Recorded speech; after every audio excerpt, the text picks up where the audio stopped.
Hello everyone. Tonight we explore the story of King George III, the monarch whose reign shook the world. He sat upon a throne built on oceans of conquest, where the sun never set on his empire, yet shadows of rebellion and betrayal haunted his rule. From brutal wars in the colonies to rivers of blood spilled on battlefields, his crown bore the weight of both glory and humiliation. Enemies rose against him with fire and fury, while allies whispered treachery in his very court. Torn between the dream of absolute power and the nightmare of collapsing dominion, George faced decisions that carved scars into history itself. Behind the crown was a man of fierce will but tormented mind, wrestling with paranoia, madness, and the fear of losing everything. His story is one of power unmatched, justice harshly delivered, and an empire trembling on the edge of survival. George William Frederick was born on June 4, 1738, at Norfolk House in London, into the heart of the British aristocracy, yet under the weight of dynastic expectation. His father, Frederick, Prince of Wales, was heir apparent, but constantly at odds with King George II, creating a tense and divided household. His mother, Princess Augusta of Saxe-Gotha, was deeply protective and ambitious, determined to mould her son into a future king, despite the fractured court around them.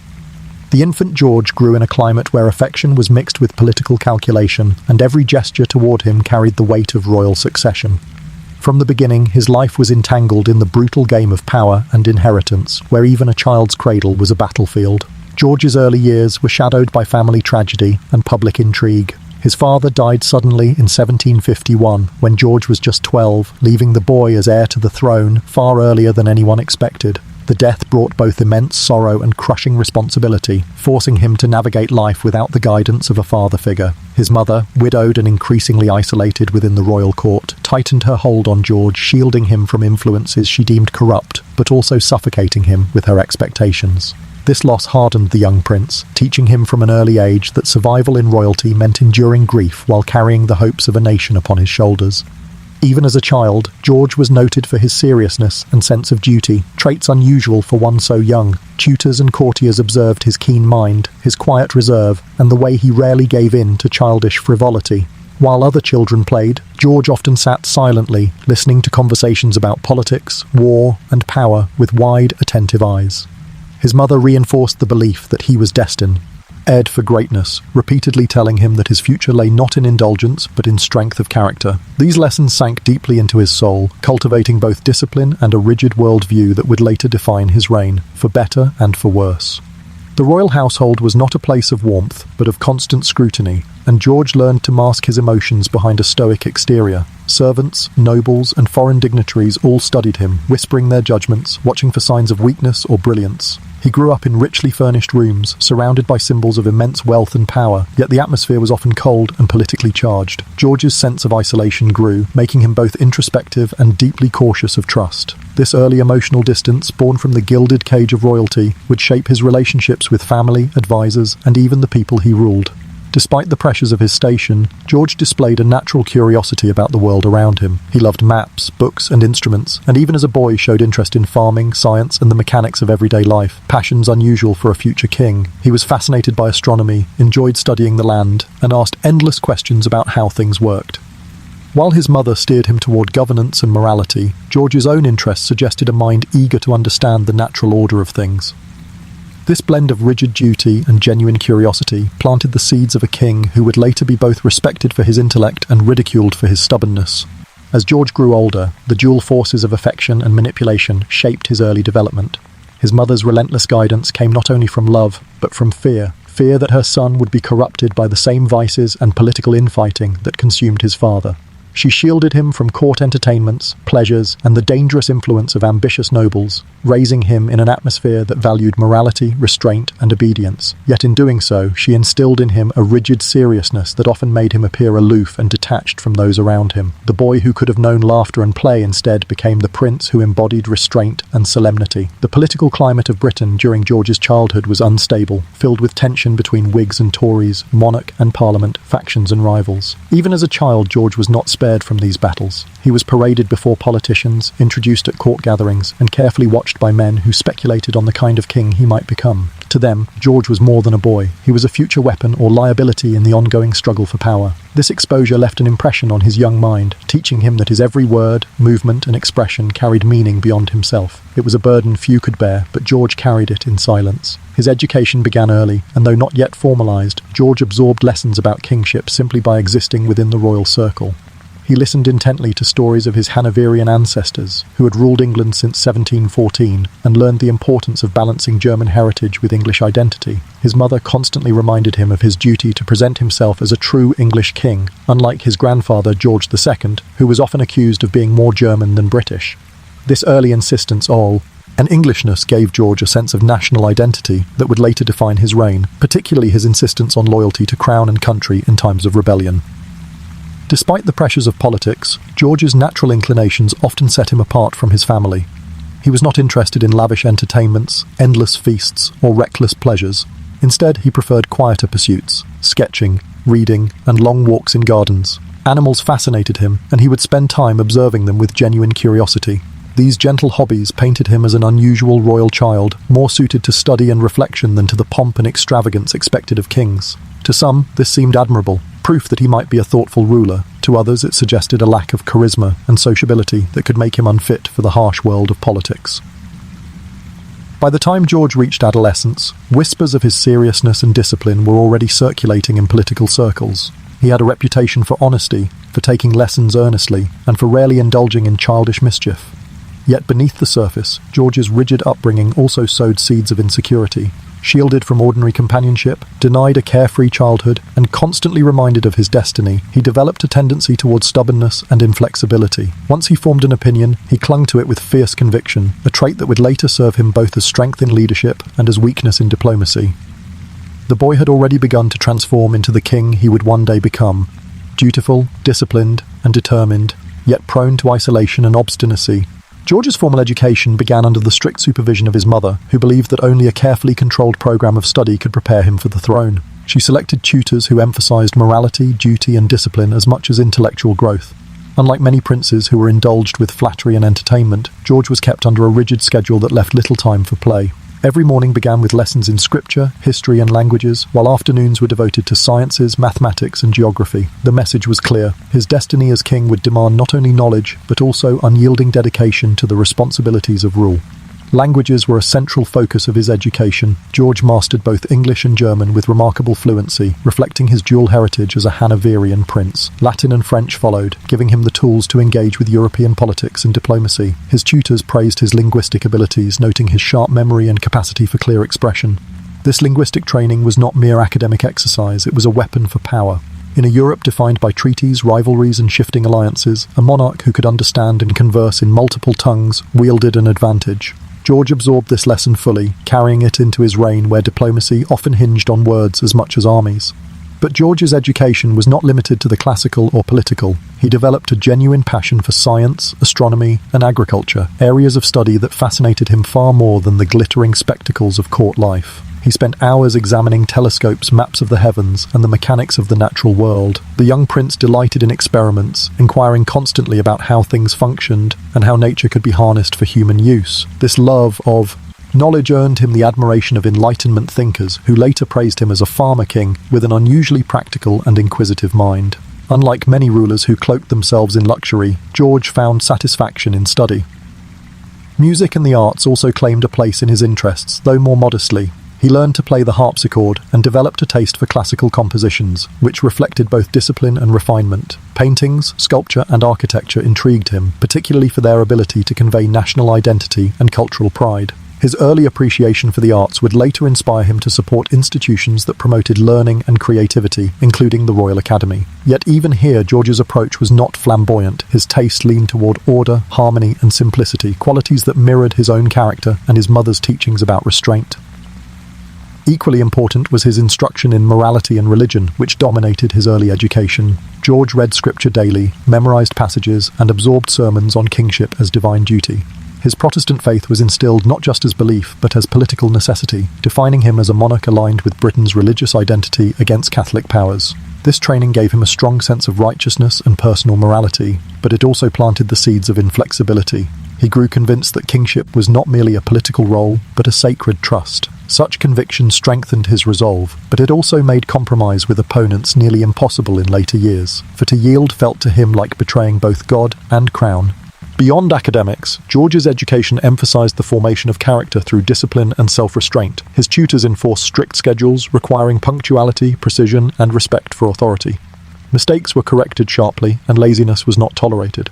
Over time, this instilled in George a sense of orderliness and perseverance, but it also reinforced his tendency toward rigidity. He grew into a young man who believed rules existed to be followed without question, and who distrusted those who sought shortcuts or compromises. While these traits would later earn him a reputation for honesty and integrity, they also hardened him against the flexibility often demanded in the turbulent world of politics. One of George's most striking qualities as a student was his seriousness. While other royal youths of his age might have indulged in gambling, flirtations, or extravagant entertainments, George rarely strayed from his studies. Courtiers often remarked on how seldom he laughed or abandoned himself to childish play. Instead, he spent hours bent over books, or staring through telescopes, or sketching diagrams of celestial orbits. This gravity of temperament marked him as different, even as a boy. Admirers saw in him the makings of a diligent monarch. Critics, however, wondered if such inflexibility and solemnity would alienate him from his people, who often preferred a king who could charm as well as command. Mentorship played a crucial role in shaping George's mind. The Earl of Bute, a Scottish nobleman, became one of his most influential guides during adolescence. Bute was not only his political advisor, but also his intellectual companion, introducing him to philosophy, literature, and refined tastes in the arts.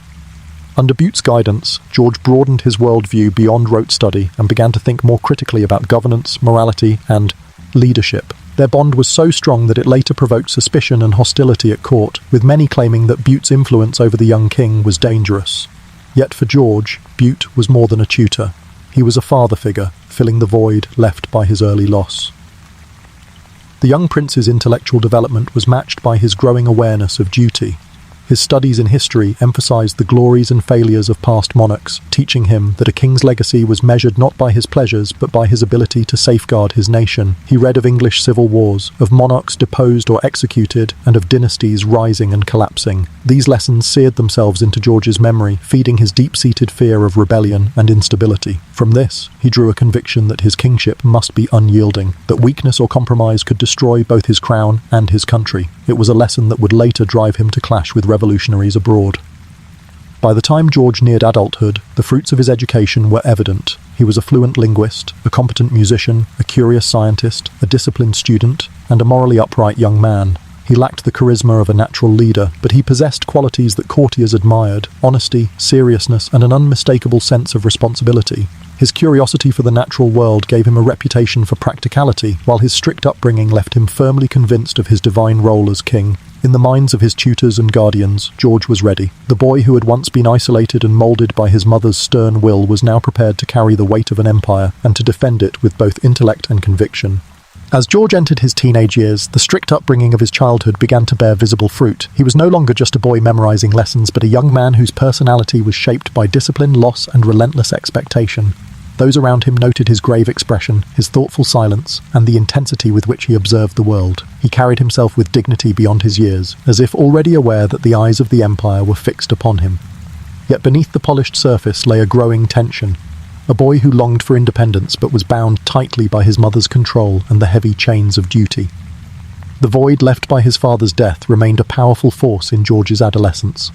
Without a paternal model to emulate, he leaned heavily on figures such as the Earl of Bute, who offered both intellectual companionship and emotional support. This relationship was transformative, nurturing George's sense of loyalty and his habit of attaching himself deeply to a select few confidants. At the same time, it made him vulnerable to charges of favoritism and manipulation, as courtiers whispered that Bute's influence over the young prince was too great. George's dependence on trusted advisors became a recurring pattern in his life, one that would shape his reign in both strength and weakness. The The teenage years also awakened George's first awareness of the military world, though not through personal campaigns but through endless study and observation. He devoured accounts of great battles, from ancient wars to modern European conflicts, fascinated by the strategies of commanders and the courage of soldiers. Military parades and reviews thrilled him, stirring both pride and fear. He admired discipline in the ranks, the shining armour, the booming drums, but he also grasped the terrible price of battle. To him, war was not merely glory. It was a test of endurance, a crucible where empires stood or fell. These impressions hardened his resolve that Britain must never show weakness. Politically, George's teenage years were marked by exposure to the growing tension between monarchy and parliament. Though not yet king, he watched debates and conflicts closely, learning how fragile the balance of power could be. The young prince absorbed lessons about intrigue, betrayal, and the shifting loyalties of politicians. This education left him wary of flatterers and profoundly distrustful of factions, fueling his belief that a monarch's role was to rise above petty squabbles and act as the guardian of stability. Yet this distrust also alienated him from many powerful figures at court, who saw in him a stubbornness that would one day clash violently with political reality. George's personal character continued to solidify in these formative years. He was deeply devout, attending services faithfully, and maintaining a personal code of moral conduct that few courtiers could match. He avoided scandal, refrained from indulgence, and carried himself with a sense of righteousness that impressed his mother, but distanced him from peers who preferred excitement and pleasure. Admirers praised him as pure and principled. Detractors whispered that he was dull and overly rigid. In truth, George was neither saint nor boor. He was a youth already consumed by the idea of kingship, striving to embody the virtues he believed essential for a ruler. This relentless self-discipline, though admirable, left him increasingly isolated, a young man set apart even before destiny placed a crown upon his head. As George grew into late adolescence, the image of a future monarch became more defined. Courtiers and observers saw in him a young man who embodied steadiness and sobriety, a stark contrast to many royal heirs of the past who had wasted their youth on vice. Yet this very steadiness sometimes made him appear inflexible. He disliked improvisation and distrusted charm as a tool of politics, preferring truth plainly spoken. These qualities hinted at a future ruler whose strength lay in principle rather than charisma, and whose weaknesses would emerge when principle collided with practicality. The influence of his tutors and mentors became increasingly apparent during this period. The Earl of Bute's philosophical teachings fostered in George a sense of responsibility not just to his crown, but to the moral order of society. History lessons deepened his conviction that kings must be guardians of stability, while religious training reinforced his belief that his role was divinely ordained. These influences merged into a vision of monarchy that was both paternal and uncompromising, a king as shepherd of his people, but also as an unyielding defender of order. To George, rebellion was not just a political challenge, it was an affront to God and history alike. At the same time, George began to feel the pull of independence, quietly resisting his mother's constant oversight. Though still devoted to her, he longed to prove himself capable of judgment without her interference. He began to assert opinions more strongly, sometimes clashing with those who assumed his compliance. His sense of self grew sharper, his confidence more visible, yet his mother's shadow lingered, often suffocating his attempts at autonomy. This tension between dependence and independence would haunt him for years, leaving him vulnerable to both accusations of weakness and charges of obstinacy. Physically, George matured into a tall and sturdy young man, with strong features and a dignified bearing that impressed those who met him. His health was generally good, though bouts of illness hinted at fragility beneath the surface. He carried himself with a kingly air, his presence commanding attention even without words. Yet behind this outward composure was an intensity of emotion that he rarely revealed. Friends noted his occasional flashes of temper, sudden bursts of passion that betrayed the iron will lurking beneath his calm demeanour. These glimpses suggested that beneath the quiet exterior lay a spirit capable of fierce determination, and when provoked, unyielding wrath.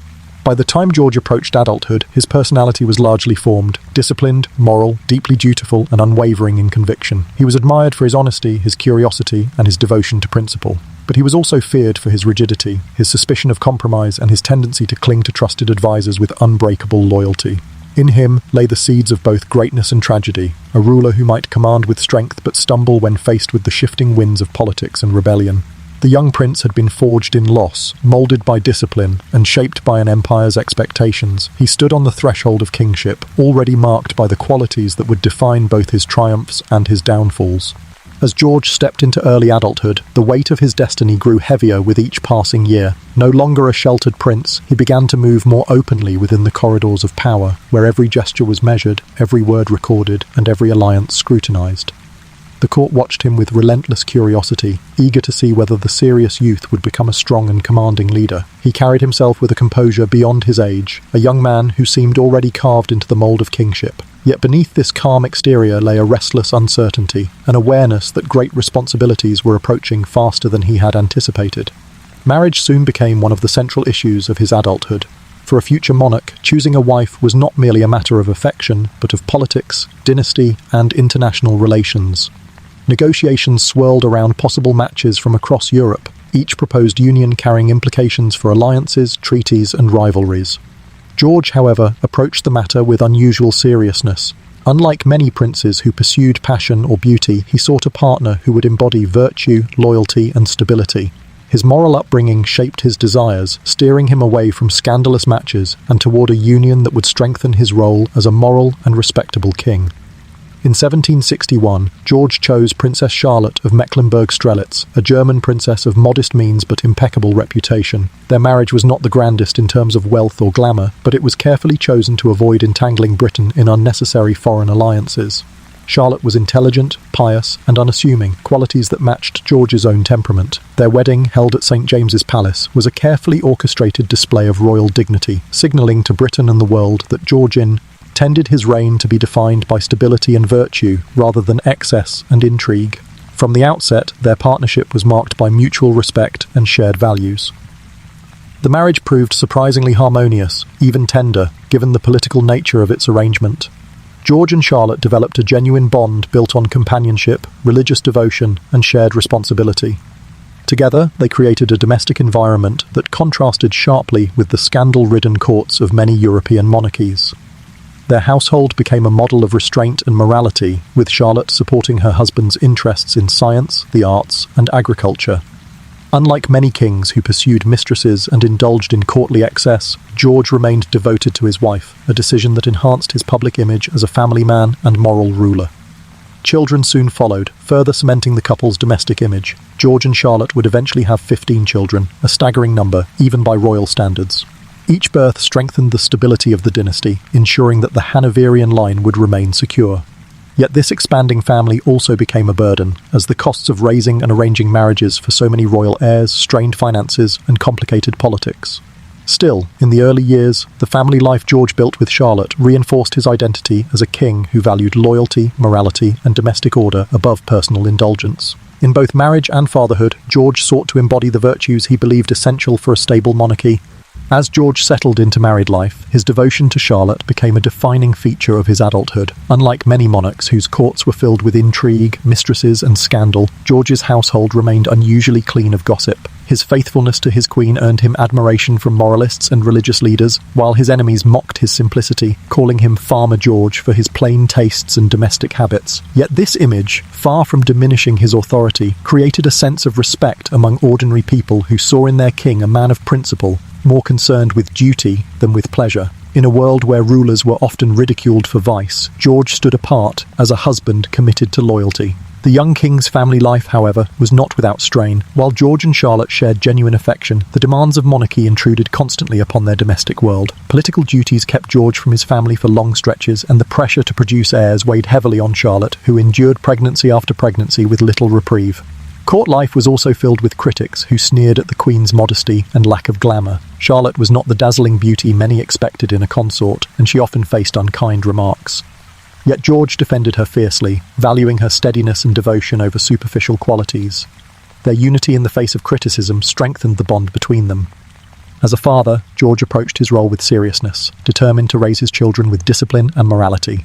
He expected obedience, honesty, and diligence from them, mirroring the values instilled in his own upbringing. Yet his strictness sometimes created distance, particularly with older sons who resented his control. George believed passionately in shaping his heirs into models of virtue, but this often clashed with their desires for independence and indulgence. Still, the sight of the king walking with his children, playing music with them, or tending gardens with their company endeared him to the public. The private man and the public monarch merged in these moments, presenting a picture of fatherhood rare among kings. At the same time, George's early adulthood was not confined to family life. His growing involvement in governance revealed the same sense of moral duty that shaped his personal world. He rejected the excesses of the aristocracy, preferring modest entertainments and serious discussion over lavish banquets. His interests in science and agriculture gave him a reputation for practicality, while his insistence on moral conduct at court often frustrated nobles accustomed to freer indulgence. The young king was carving an identity that blended domestic virtue with national responsibility, projecting an image of monarchy rooted in discipline, stability, and honesty. This reputation set him apart not only from his predecessors but also from many contemporary rulers across Europe.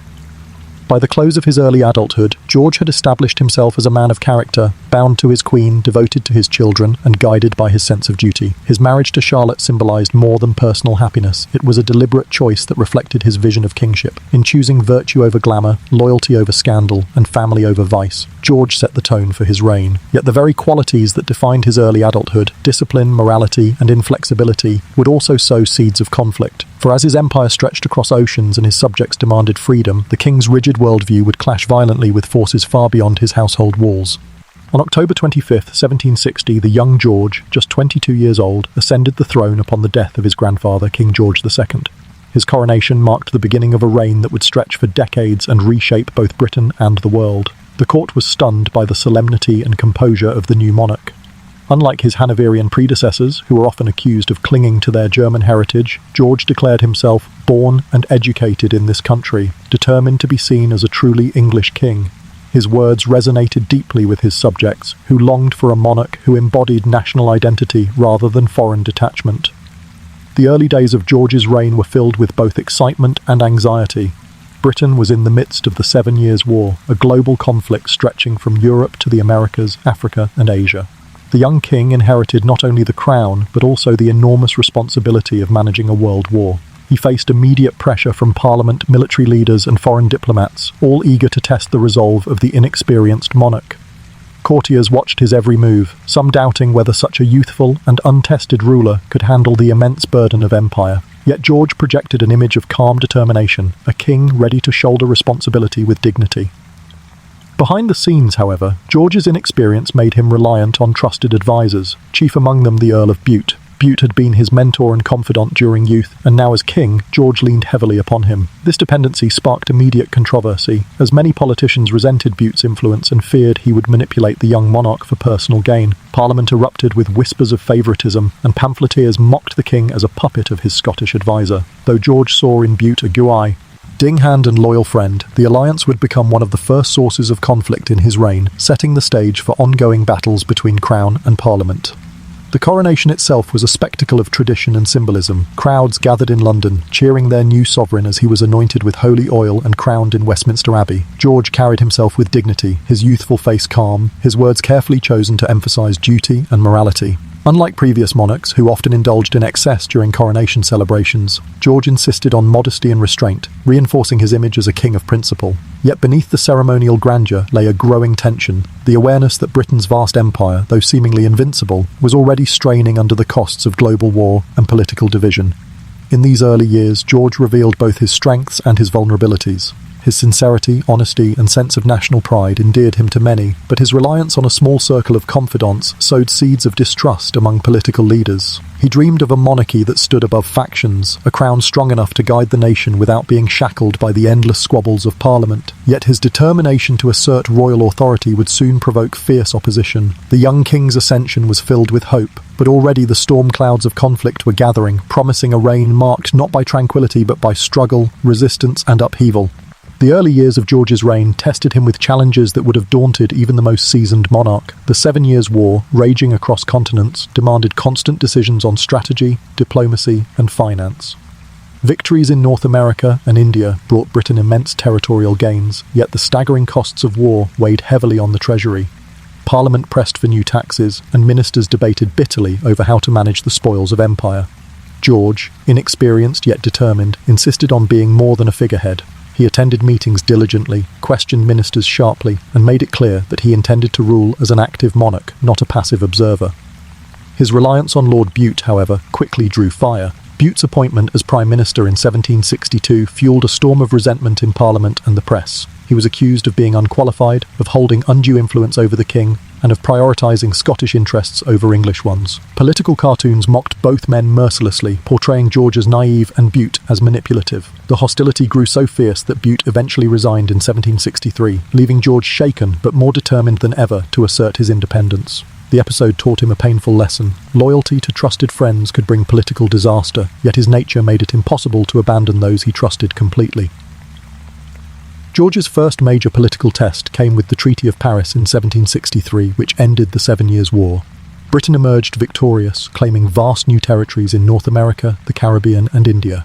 The empire now stretched wider than ever before, and George proudly saw himself as master of a global dominion. Yet the very triumph sowed seeds of future turmoil. The war had drained the treasury, and new taxes imposed on the American colonies to cover costs provoked resentment. George viewed these measures as fair contributions to imperial defence, but colonists saw them as unjust impositions. The conflict between Crown and colony, still faint in 1763, would soon ignite into a blaze that consumed his reign. At court, George continued to cultivate an image of modesty and virtue. He rejected the extravagant feasts and excesses of his predecessors, preferring simple meals, quiet evenings, and devotion to his family.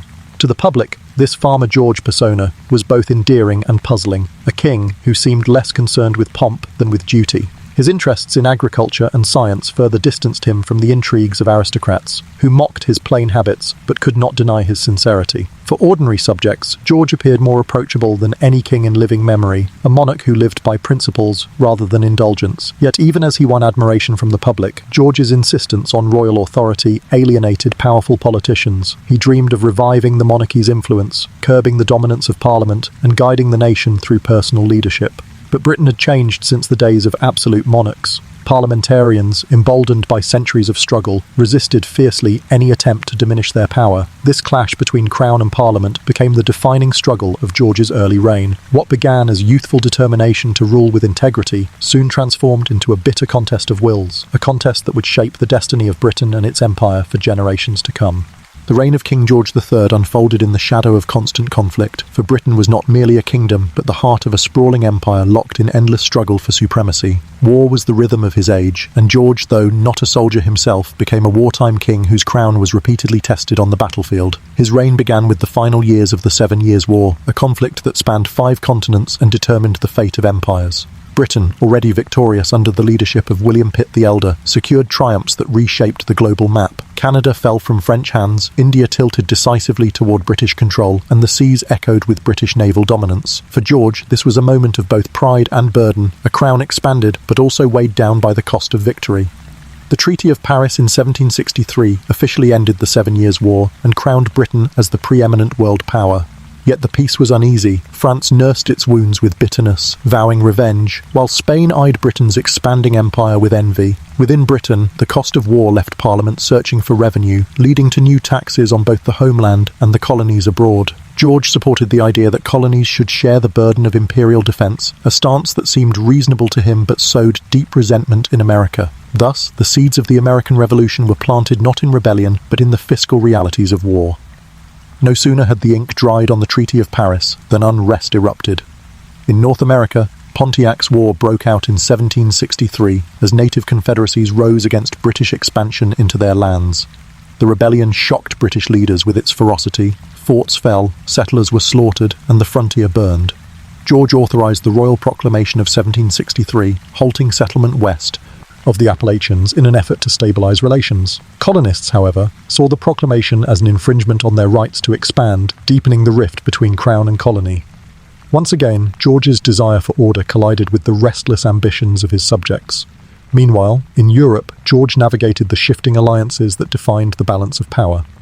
Britain's global dominance made it a target of rival powers, forcing the king and his ministers into constant vigilance. Though George was not a battlefield commander, he immersed himself in military reports, corresponded with generals, and insisted on being informed of campaigns abroad. His fascination with the army and navy was more than ceremonial. He believed it was the monarch's sacred duty to guard the nation's defences.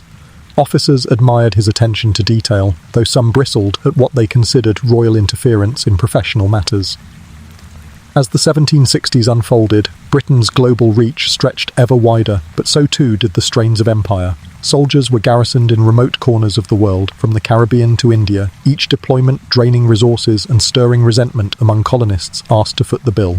George viewed these burdens as necessary sacrifices to maintain imperial greatness, but to many, especially in the American colonies, they felt like chains of oppression. The empire, victorious in war, now trembled under the weight of its own triumphs, and George stood at the centre of it all, revered by some, reviled by others, yet always unyielding in his belief that Britain's destiny was to command the world. The next great trial of George III's reign came not from Europe's monarchs, but from his own subjects across the Atlantic. The American colonies, once loyal and proud to be under British rule, erupted in protest against the taxes and restrictions imposed after the 7 Years' War. Measures like the Stamp Act of 1765 and the Townshend Acts of 1767 were intended to ease Britain's crushing war debts, but they ignited outrage. Colonists denounced taxation without representation, insisting that only their own assemblies had the right to levy taxes. George, however, viewed resistance as defiance of legitimate authority. In his mind, the empire was a single family, and all its members owed obedience to the crown. Rebellion, therefore, was not simply political dissent, it was treason. Tensions escalated through the 1770s. The Boston Massacre in 1770, where British soldiers fired into a crowd, left blood on colonial streets and deepened mistrust. The Boston Tea Party in 1773, where colonists defiantly destroyed shipments of British tea, shocked George and Parliament alike. In response, the King approved the coercive acts, known in America as the Intolerable Acts, which closed Boston's port and tightened control over Massachusetts. George believed that firm measures would restore order, but instead they fanned the flames of rebellion. By 1775, the colonies were in open revolt, and shots fired at Lexington and Concord marked the beginning of the American Revolutionary War. For George, the rebellion was both a personal affront and a national crisis. He saw himself not as a tyrant, as colonial propaganda painted him, but as a guardian of the empire's unity. He told Parliament that the die is cast, and vowed never to accept independence for the colonies. His stubbornness became legendary, earning him both admiration for his resolve and condemnation for his inflexibility. The war stretched across years and continents, drawing in France, Spain, and the Dutch Republic as allies of the Americans. Britain's once unquestioned dominance crumbled as George's enemies encircled him. The war was a brutal drain on Britain's resources. Soldiers fought in the sweltering heat of southern plantations, the frozen fields of New Jersey, and the Caribbean's deadly climate. The Royal Navy, stretched thin, struggled against combined fleets of France and Spain. Defeat after defeat demoralised the British public, yet George remained defiant. When news of Cornwallis's surrender at Yorktown reached London in 1781, Parliament faltered, but George declared he would never accept peace that recognised American independence. Only when ministers threatened resignation and the nation's finances collapsed did he reluctantly bow to reality. The Treaty of Paris in 1783 formally ended the war, and Britain recognised the United States of America. The loss of America was the greatest humiliation of George's reign. Enemies mocked him as a failed king who had lost the jewel of the empire, while radicals in Britain demanded reforms to curb royal influence. Yet George bore the defeat with surprising resilience. He retreated briefly from politics, focusing on his family and agricultural experiments, earning again the affectionate nickname Farmer George. In time, he accepted that the empire must endure without America, and he turned his gaze to other territories, India, Australia, and Africa, where British ambitions remained alive. The loss of 13 colonies, painful as it was, did not end the British Empire. Under George, it simply shifted its centre of gravity. By the late 1780s, George faced yet another trial, the French Revolution. In 1789, the monarchy in France collapsed, and the guillotine silenced King Louis XVI. To George and many in Britain, the revolution was a nightmare of anarchy, a warning of what unchecked rebellion could unleash. As France descended into terror, George became a symbol of stability, the monarch who had withstood rebellion and refused to yield to radicalism. When revolutionary France declared war on Britain in 1793, George once again became a wartime king, this time facing an enemy not merely of armies, but of ideas. Behind the crown and the turmoil of empire, King George III was also a husband, a father, and a man of private routines. Unlike many of his Hanoverian predecessors, whose scandals filled gossip sheets, George's personal life was marked by unusual devotion and domesticity. In 1761, just a year after ascending the throne, he married Charlotte of Mecklenburg-Strelitz, a German princess chosen not for her beauty or wealth, but for her virtue and good character. Their marriage, arranged in the traditional manner of dynasties, blossomed into one of genuine affection. George was famously faithful to his queen, a rarity among kings, and their bond became the steady anchor of his life. George and Charlotte raised a vast royal household. They had 15 children in all, 9 sons and 6 daughters, making them one of the largest royal families in British history. The king delighted in his children, often playing with them in the gardens, reading aloud, or engaging in their lessons. He believed deeply in education, insisting that his sons study not only Latin and history, but also practical sciences and moral philosophy. Yet his methods could be strict and his expectations heavy. Some of his children thrived under his guidance, while others chafed at his control, creating tensions that would later ripple through the dynasty. Family life at court was surprisingly modest. George preferred simplicity to pomp, earning him the nickname Farmer George from both admirers and critics. He enjoyed walking among the fields of Windsor, discussing crop rotations, or inspecting livestock with genuine enthusiasm. These rural pursuits endeared him to ordinary people, who saw in him a monarch closer to their own values than to the extravagance of Versailles or Vienna. In his private hours, George found joy in music. He was an accomplished harpsichord player, loved the works of Handel, and often hosted small concerts at court. Art and science also fascinated him. His collection of books and scientific instruments grew so vast that it later formed the core of the British Library. Queen Charlotte, meanwhile, brought her own passions into the marriage. She loved botany and established Kew Gardens as a centre of horticultural study. She also nurtured a taste for the arts, inviting composers, painters and intellectuals to the royal circle. Together, she and George cultivated an atmosphere of learning and culture at court, one that reflected their shared belief in moral virtue and intellectual curiosity rather than decadence. Yet even in this seemingly ideal domestic setting, shadows lingered. Raising 15 children in the glare of monarchy was no small task, and many of George and Charlotte's offspring struggled with identity, purpose, and scandal.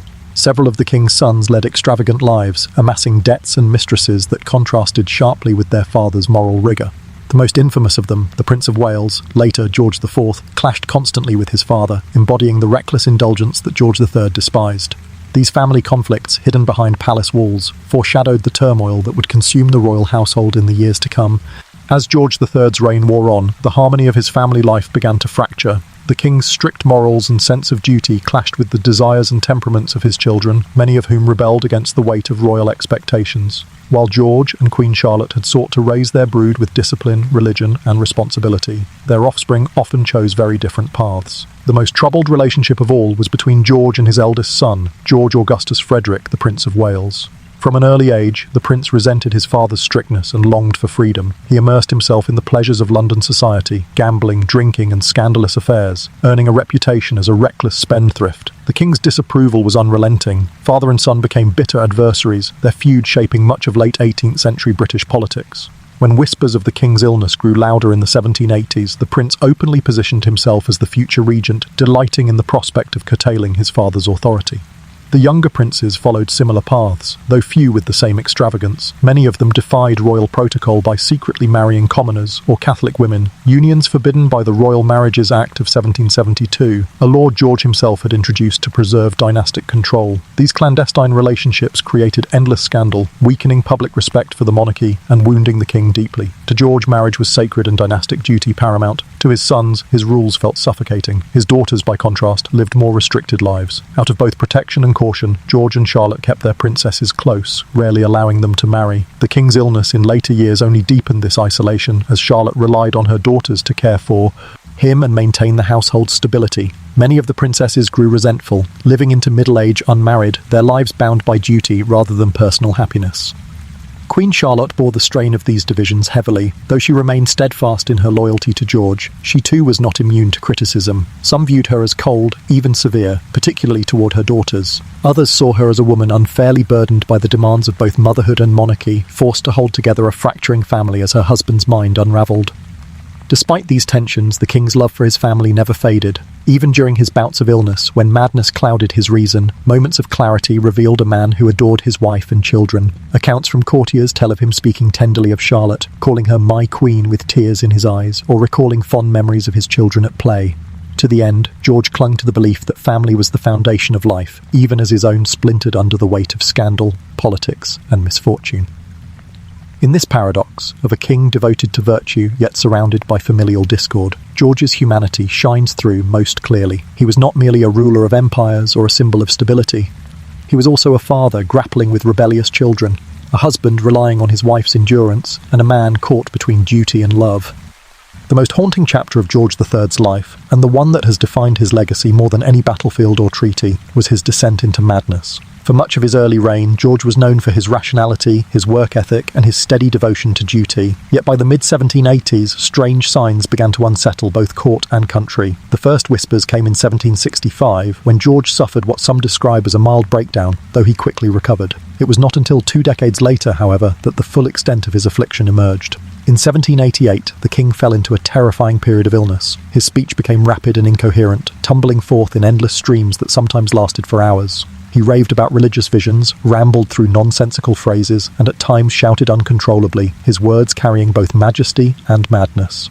Observers reported that his body seemed almost as tormented as his mind. He shook violently, foamed at the mouth, and complained of searing pains in his stomach and limbs. Courtiers whispered of demonic possession, while doctors, still bound by the limited medicine of the era, offered only crude explanations. Some believed it was melancholia or madness of the blood. Others tried leeching, blistering, or purging, desperate to bring relief, but only adding to his suffering. The royal household was plunged into chaos. Ministers feared the consequences of a monarch unfit to rule. Parliament debated whether to appoint the Prince of Wales as regent, while political factions battled over how much power he should wield.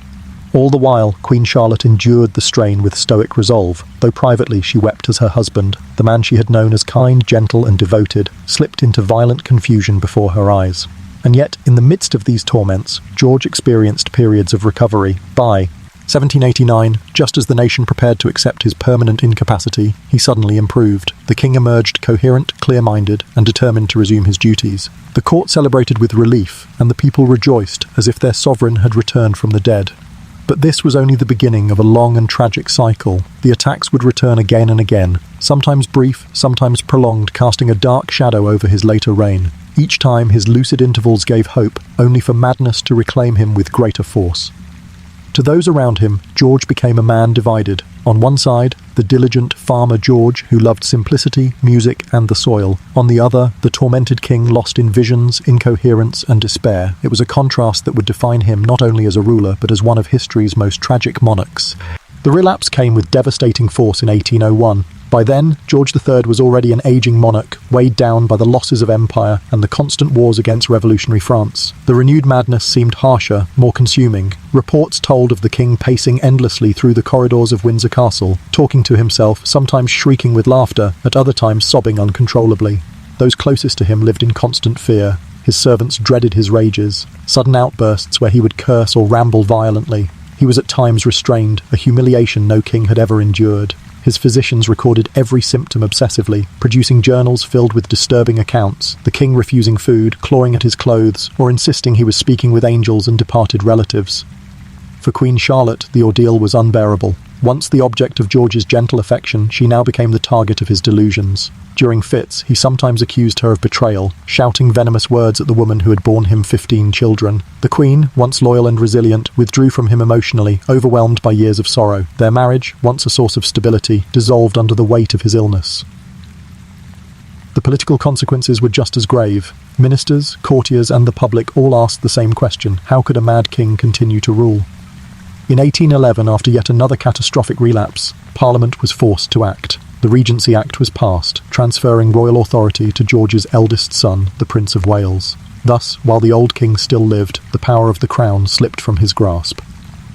By then, George III's world had shrunk to the walls of Windsor. The man who had once commanded armies, signed treaties, and struggled to preserve Britain's empire was reduced to a figure wandering aimlessly through gardens and halls, clutching at memories that dissolved into confusion. His eyesight failed, leaving him blind. He grew deaf, unable to hear the world around him. Most cruelly, his mind unraveled so fully that he no longer recognized his own children. His attendants recorded heartbreaking scenes. Sometimes he sat for hours in silence, hands folded, lips moving as if in prayer. At other times he erupted in torrents of words, repeating the same phrases endlessly or singing hymns into the empty air. His body, once strong and commanding, became frail and bent. His hair turned white, his skin pale, and the once proud king became a ghost of the man who had defied parliaments, enemies, and revolutions. And yet, even in this twilight of madness, George remained strangely dignified to some who served him. They called him a tragic figure, a monarch destroyed not by war or conspiracy, but by his own failing mind. His fate became a symbol of human fragility, proof that even kings, cloaked in power and ceremony, are not safe from the cruelties of nature. Though George III was not a warrior king who rode into battle himself, his reign was defined by wars that stretched across continents. The British Empire, vast and wealthy, found itself locked in endless conflict under his crown, against rebels, rivals, and revolutions. These battles brought both triumph and humiliation, victories that expanded Britain's global reach, and defeats that shattered its pride. The first great struggle was the 7 Years' War, 1756 to 1763, which George inherited as he ascended the throne in 1760. Though he was not the architect of this war, its outcome shaped the early years of his reign. Britain emerged victorious, seizing Canada from France, securing dominance in India, and crushing French ambitions in the Caribbean. The empire had never been larger, and George III seemed destined to preside over a golden age. But triumph carried a price. The enormous debt from war drained Britain's treasury, planting the seeds of colonial discontent that would soon explode. That explosion came in the form of the American Revolutionary War, 1775 to 1783. The conflict that would forever define George III's reputation. To many Americans, he became the tyrant, the symbol of oppression, the monarch who sent red-coated armies across the Atlantic to crush their liberty. Yet to George himself, the rebellion was treason, an unforgivable betrayal by subjects who had prospered under British protection. The war unfolded in brutal chapters. At first, Britain's professional army and navy seemed unstoppable. Major cities like New York and Philadelphia fell, and loyalist hopes burned brightly. But the colonies were vast, and the rebels tenacious. From the freezing victory at Trenton to the turning point at Saratoga, George Washington's ragged Continental Army defied all expectations. Foreign powers soon entered the struggle, most fatally, France. When the French navy trapped British forces at Yorktown in 1781, the fate of the war was sealed. The defeat was devastating, both militarily and psychologically. For the first time in centuries, Britain lost a colony, not to a rival empire, but to rebellion from within. George III was heartbroken. He even considered abdicating the throne, convinced that he had failed in his sacred duty, but instead he resolved to continue, determined to preserve the empire that remained. Yet war did not end with America's independence. Across Europe and beyond, Britain faced a new and even more dangerous enemy, revolutionary France. Beginning in 1793, after the French executed their own king, Britain became the leading force against the tide of republicanism sweeping the continent. George III cast himself as defender of monarchy, order, and tradition against chaos and revolution. The struggle soon escalated into the Napoleonic Wars, the greatest test Britain had ever faced. On land, Napoleon Bonaparte's armies crushed coalition after coalition of European powers. But on the seas, Britain stood supreme. Under Admiral Horatio Nelson, the Royal Navy delivered a decisive blow at the Battle of Trafalgar, 1805, ensuring that Napoleon would never invade Britain. Trafalgar became a symbol of British courage and dominance, even as the king himself sank deeper into his private torments.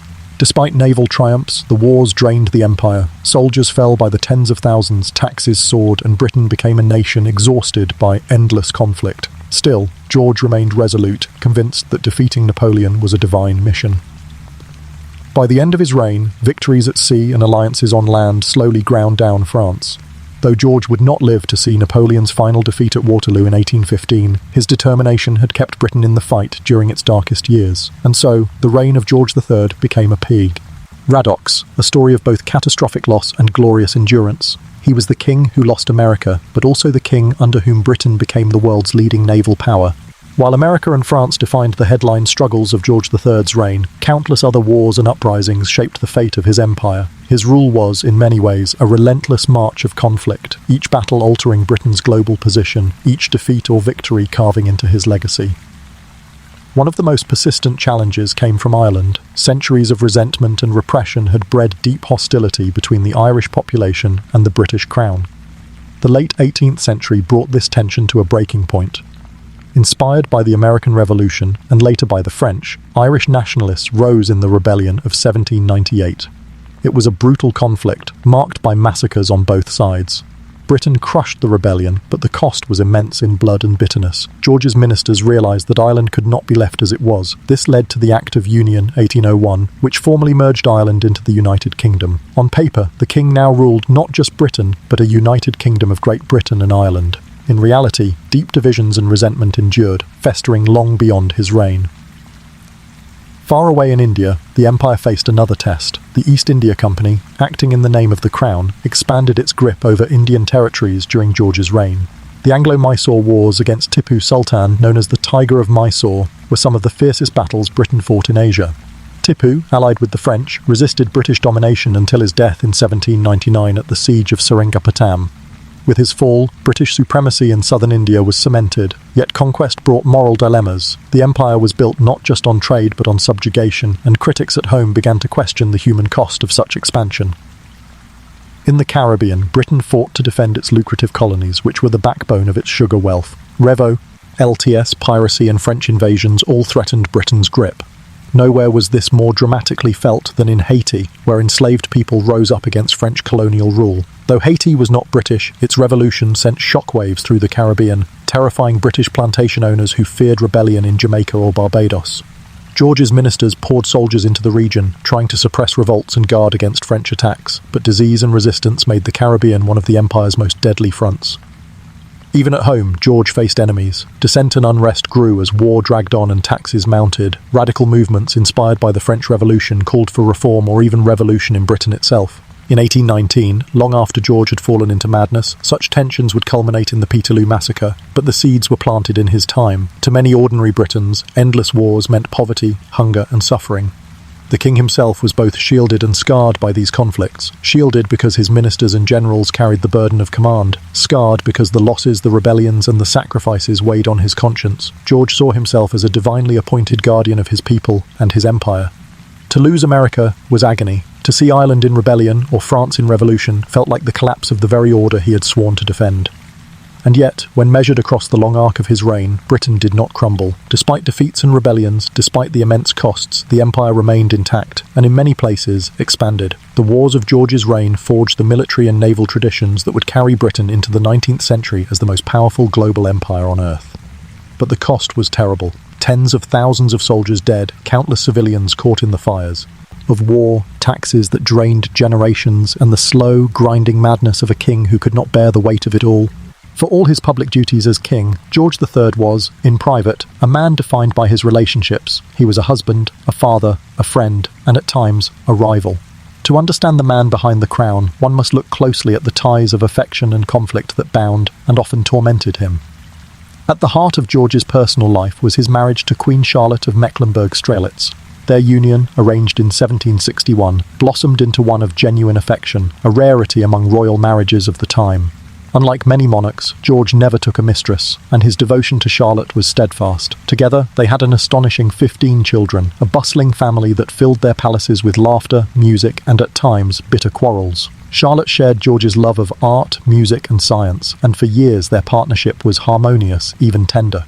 But as the years wore on, the strains of public life and George's illness wore deeply into their bond. During his episodes of madness, Charlotte endured unspeakable humiliation. She became the target of his paranoid accusations, sometimes facing his rage directly. For a queen who had once enjoyed her husband's gentle affection, it was devastating. By the later years of George's decline, Charlotte withdrew from him emotionally, choosing distance as a shield against pain. Their marriage, though enduring in form, became fractured in spirit. George's role as father was equally complicated. With 15 children, he was at once a doting parent and a stern monarch. He adored his daughters, often referring to them with warmth and indulging their company. Yet he was reluctant to see them married off, keeping many of them close at court well into adulthood. His sons, however, bore the weight of his expectations, none more so than George, Prince of Wales, the heir apparent. The relationship between father and eldest son was fraught with tension and hostility. Where George III valued discipline, sobriety and duty, the Prince of Wales embodied extravagance, indulgence and defiance. He amassed debts, kept scandalous company, and lived in open opposition to his father's principles. Their feud was not merely personal, it became political. The prince often aligned himself with opposition parties in Parliament, undermining his father's ministers and policies. To George III, this betrayal was both a political wound and a personal heartbreak.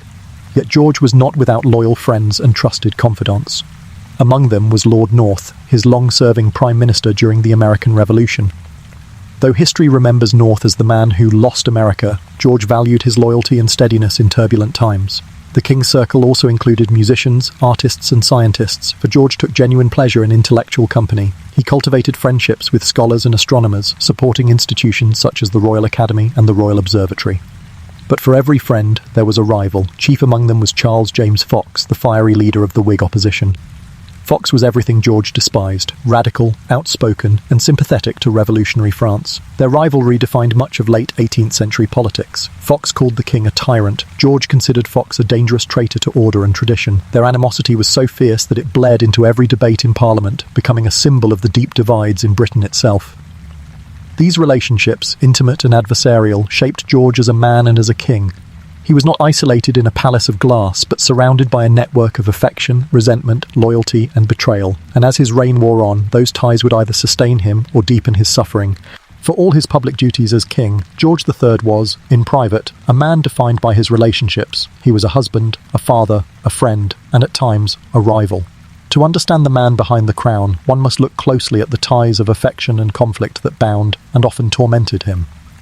At the heart of George's personal life was his marriage to Queen Charlotte of Mecklenburg-Strelitz. Their union, arranged in 1761, blossomed into one of genuine affection, a rarity among royal marriages of the time. Unlike many monarchs, George never took a mistress, and his devotion to Charlotte was steadfast. Together, they had an astonishing 15 children, a bustling family that filled their palaces with laughter, music, and at times, bitter quarrels. Charlotte shared George's love of art, music, and science, and for years their partnership was harmonious, even tender.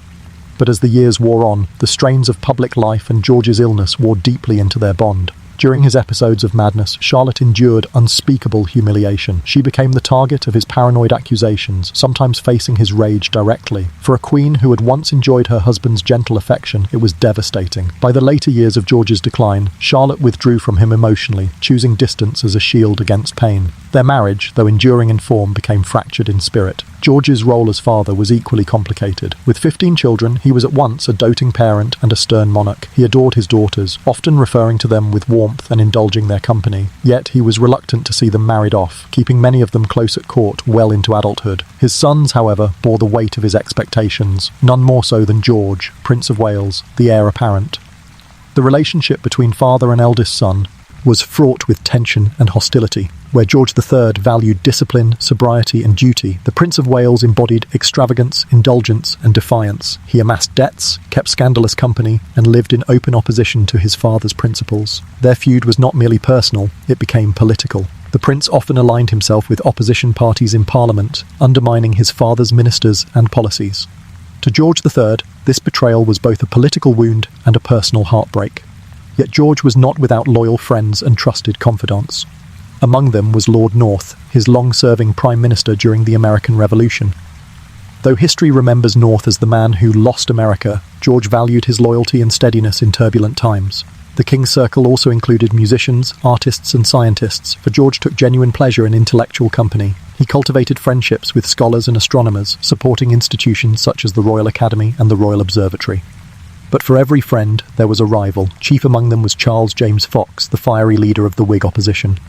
Fox was everything George despised: radical, outspoken, and sympathetic to revolutionary France. Their rivalry defined much of late 18th century politics. Fox called the king a tyrant. George considered Fox a dangerous traitor to order and tradition. Their animosity was so fierce that it bled into every debate in Parliament, becoming a symbol of the deep divides in Britain itself. These relationships, intimate and adversarial, shaped George as a man and as a king. He was not isolated in a palace of glass, but surrounded by a network of affection, resentment, loyalty, and betrayal. And as his reign wore on, those ties would either sustain him or deepen his suffering.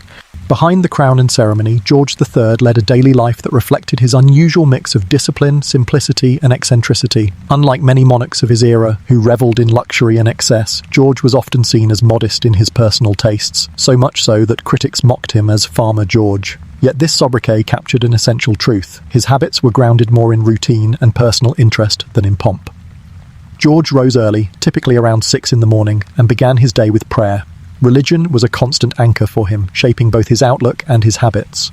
After prayer, he would read or dictate letters, often concerning both political affairs and domestic concerns. His handwriting was neat but plain, revealing the king's straightforwardness. Breakfast was simple: bread, tea, and sometimes eggs, without the indulgent spreads enjoyed by other European monarchs. Meals throughout the day followed this pattern of restraint. He disliked ostentation in dining, preferring wholesome English fare over the elaborate French cuisine fashionable at court. This earned him admiration among those who valued frugality, but scorn among elites who saw such tastes as unfitting for a king. His schedule was heavily structured. Mornings often included discussions with ministers or sessions with secretaries, but George was equally likely to devote long stretches to his personal passions. Chief among these was agriculture. He studied crop rotation, soil improvement, and livestock breeding, encouraging modern methods that would later underpin Britain's agricultural advancements. At Windsor and Kew, he kept experimental farms, personally inspecting animals and speaking with workers about practical improvements. This hands-on interest blurred the line between king and common farmer, fueling his reputation as the farmer king. Beyond farming, George was deeply invested in science and the arts. He amassed one of the finest libraries in Europe, with over 65,000 volumes, many of which were later donated to the British Museum. His scientific curiosity was genuine. He funded astronomical studies, took an interest in mechanical inventions, and even built a small observatory at Kew. His support of Sir William Herschel's work on astronomy, including the discovery of Uranus, highlighted his role as a patron of scientific progress. Music was another central hobby. George loved playing the harpsichord and organ, and his taste leaned toward the works of Handel, whose compositions he admired for their grandeur and spirituality. Private evenings at court often included concerts, with George sometimes joining in as an eager participant, rather than a distant patron. His passion for music endured even during his periods of illness, when he found solace in hymns and familiar melodies. His leisure also extended to long walks and horseback riding. George was a strong rider in his youth and enjoyed hunting, though his pursuits in the countryside often returned to his fascination with farming. He would stop to speak with villagers, inquire about their crops, and show a curiosity rare among monarchs. These habits made him more relatable to ordinary Britons, who admired his simplicity. In family life, George preferred quiet domesticity. Unlike many kings who maintained mistresses, George was faithful to Queen Charlotte, setting a moral example unusual for his time. His evenings were often spent with his wife and children, reading aloud or engaging in conversation. To outsiders, this could seem almost bourgeois, but to George, it was a source of comfort amid the burdens of kingship. Yet beneath the routines of prayer, farming, and study, there was always a fragility. His mental illness lingered at the edges of daily life, sometimes disrupting his orderly habits. But in his moments of clarity, George's days reflected a man who sought stability in faith, simplicity in living, and meaning in pursuits. George III's domestic world was not only shaped by his personal routines, but also by the rhythms of a large royal household. With 15 children, the court was often lively, if not chaotic. He took a keen interest in his children's education, ensuring they studied religion, languages, music, and practical sciences. He personally supervised lessons when possible, correcting them with patience, but also with the authority of a father who valued discipline. Though strict, he was affectionate, and many of his children remembered him as warm and caring during his lucid years. Despite his simplicity, George insisted on certain formalities in royal life. Court rituals, though less extravagant than in France, were still meticulously observed. He dressed plainly by royal standards, often in wool suits or military uniform, avoiding flamboyant styles. His preference for the ordinary, however, sometimes clashed with expectations of grandeur. European visitors occasionally left unimpressed, expecting a dazzling monarch, but encountering instead a king who resembled more a country squire than an imperial ruler. The king's private hobbies reflected his methodical mind. In addition to farming, he meticulously catalogued books, artworks, and scientific instruments. His fascination with classification extended to botany. He expanded Kew Gardens into one of the world's greatest botanical collections, sending explorers abroad to bring back rare plants. He could spend hours walking among greenhouses, marveling at exotic specimens, and questioning gardeners about their care. Another beloved pastime was conversation. George was known to speak at great length, often overwhelming his listeners with detail. He loved discussing agricultural experiments, political theory, or theology, sometimes repeating himself obsessively. Ministers and courtiers sometimes dreaded these monologues, but ordinary people who encountered him in the countryside often found his earnestness disarming. George was also frugal with money in his personal spending, though paradoxically, the expenses of war and court life still strained the national treasury. He disapproved of waste and extravagance in his household, preferring efficiency. Yet he was generous as a patron of learning and science, investing in scholars, artists, and projects that advanced knowledge. This practical patronage contrasted with the flamboyant spending of other monarchs, earning him a reputation as serious and moral, though to some he seemed dull. Evenings were quieter affairs. After family time or music, George often read scripture or devotional works before retiring early. His faith structured his entire existence, and he saw himself as a moral example to his people. This sense of duty shaped even his hobbies: farming, libraries, gardens, all of which he considered contributions to the improvement of society. But in his later years, as blindness, deafness, and madness overtook him, these habits fell away. Where once he had walked his gardens and fields, he now wandered aimlessly or sat in silence. The orderly routine of his life collapsed under the weight of his illness, and his beloved books and music became lost to him. The man who once found solace in farming and hymns slipped into a world of confusion, his hobbies reduced to fragments of memory. Still, the image of Farmer George endured.